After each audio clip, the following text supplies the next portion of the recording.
तो यार अभी एक हफ्ते पहले मैंने वीडियो बनाया था जहां मैंने साफ लफ्जों में कहा था कि फ्रीजा इतना पावरफुल जो है उसकी वजह ये है क्योंकि उसने टाइम ट्रेवल किया है, या फिर ये 10 साल पहले वाला फ्रीजा गोकू के टाइमलाइन में आ गया है। और मैंने इस बात के पॉसिबल प्रूफ भी दिए कि ऐसा मैं कैसे कह सकता हूँ कि इसमें कुछ टाइम ट्रेवल वाला कॉन्सेप्ट है। उस पे मैंने आपको ये बताया कि फ्रीजा जब ब्लैक फ्रीजा बनकर वापस आया उसे अच्छे से पता होता है उसका अगला टारगेट कौन है, उसे अच्छे से पता होता है कि वो किसको ढूंढ रहा है, उसे अच्छे से पता होता है कि आज के वक्त में, अभी के वक्त में गोकू और वेजिटा मेरा कुछ नहीं उखाड़ पाएंगे और वो उसके रास्ते में कोई थ्रेट बनने का काम नहीं करेंगे। उसको यहाँ तक कि ये भी पता चल जाता है कि एलेक और गैस के लोग फ्रीजा के अगेंस्ट में क्या प्लानिंग कर रहे हैं, क्योंकि फ्रीजा के खुद के ये शब्द होते हैं जब वो ग्रेनोला के प्लेनेट पर उतरता है जहाँ गैस एलेक सब मौजूद होते हैं।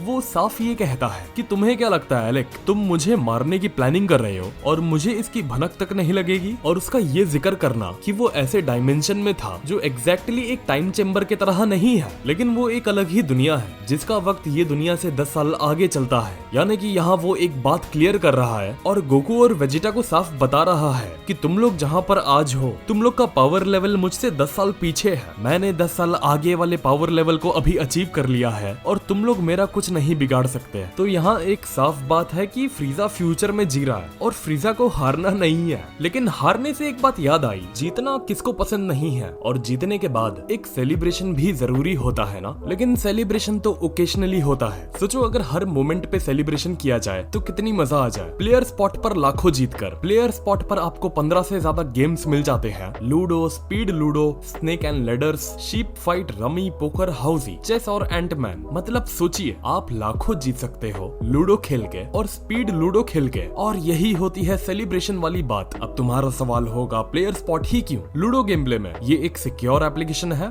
10 मिलियन से ज्यादा इसके यूजर्स हैं। इसमें आप आसानी से पैसे निकाल सकते हो अपने वॉलेट में या अपने बैंक अकाउंट में। और मैं आपको एक और एक्साइटिंग चीज बताता हूँ, अगर आप इसको डाउनलोड करोगे मेरे लिंक से और मेरे रेफरल को जो है प्लेस 200, आपको 200 रुपए का साइन अप बोनस मिलेगा। अब यहाँ वहाँ मत देखो, मेरे वीडियो के डिस्क्रिप्शन बॉक्स में जाओ और डाउनलोड करो और जीतना शुरू करो, क्योंकि प्लेयर स्पॉट पर जीतने के बाद आपको सेलिब्रेशन करने में काफी मजा आएगा। Link in the description.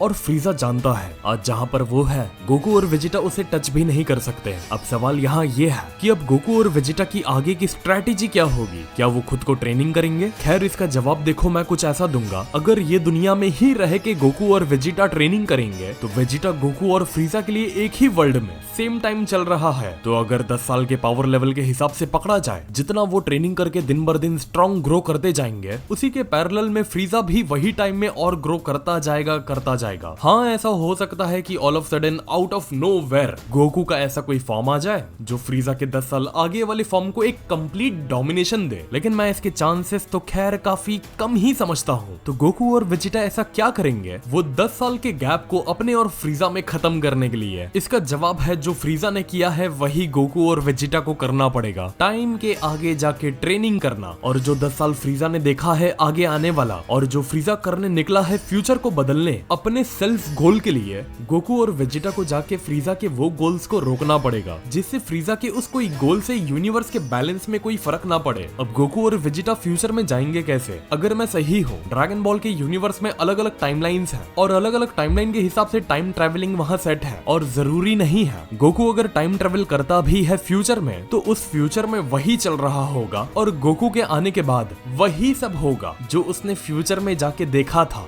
वीस ऑलरेडी ये एक्सप्लेन कर चुका है, लेकिन फ्रीजा ने ये कंफर्म किया है एक अलग डायमेंशन में था वो, जहाँ एक ऐसे वर्ल्ड में था जहाँ वो 10 साल आगे जी के और ट्रेनिंग करके वापस लौटा है। और ये अपने में एक बहुत बड़ा हिंट है कि ऐसा कोई वर्ल्ड या डायमेंशन एग्जिस्ट करता है। और मैं यहाँ किसी टाइम चेम्बर की बात नहीं कर रहा। टाइम चेम्बर में ऑब्वियसली आप स्ट्रॉन्गर बनते हो अर्थ के टाइम के हिसाब से, लेकिन आप अर्थ के टाइम को पास नहीं कर सकते और फ्यूचर में ट्रैवल नहीं कर सकते। लेकिन फ्रीजा के आव भाव से साफ पता लगता है कि फ्रीजा को फ्यूचर की पूरी मालूमात है। अब वीस ही ऐसे कोई डायमेंशन के बारे में गोकू और वेजिटा को बता सकता है और गोकू वेजिटा वीस से ये जान भी सकते हैं कि फ्रीजा ने ऐसा क्या किया जो 10 साल वो पावर लेवल और फ्यूचर को देखकर आया है। क्योंकि तुमने कहा था टाइमलाइन डिफरेंट होते हैं, लेकिन यहाँ डायमेंशंस और टाइम ट्रेवल का मामला कैसे बनता है? और इस पे मैं नहीं चाहता कि ड्रैगन बॉल वाले कोई इलॉजिकल एक्सप्लेनेशन दे फ्रीजा के पावर लेवल को लेके, क्योंकि एक बहुत बड़ा पावर लेवल में मार्जिन है ब्लैक फ्रीजा, गोकू और वेजिटा में,